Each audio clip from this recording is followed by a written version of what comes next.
The outbreak of war between Russia and Ukraine has hit Taiwan via the global economy. Russia and Ukraine are both heavily involved in the supply chain for semiconductors. Taiwanese business could be impacted by the skyrocketing prices for heavy metals and noble gases. But experts say there are enough stockpiled materials to prevent a break in the supply chain. The invasion of Ukraine by Russia has brought chaos to the region and impacted the global economy. The price of oil, gold, and crops has risen, and analysts fear the conflict could affect the semiconductor supply line, as both Ukraine and Russia have big stakes in the silicon industry. The Ukrainian supply of, for example, argon represents more than 70% of the global supply. It also represents a very high proportion of both krypton and xenon.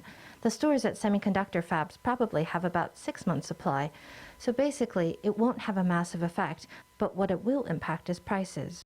Industry insider Wu Jinrong says his warning is based on Ukraine's crucial supply of noble gases like argon, krypton, and xenon.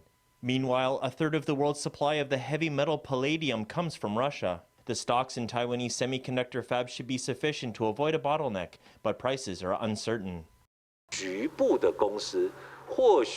Localized companies might be negatively impacted by rising prices, but there definitely should not be any broken supply chains.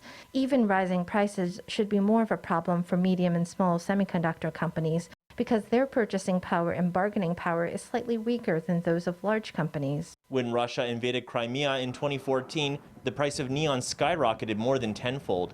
Companies are urgently searching for new sources of precious resources, as well as renewable energy sources, to reduce the reliance on Russia and protect themselves from price crises like that one.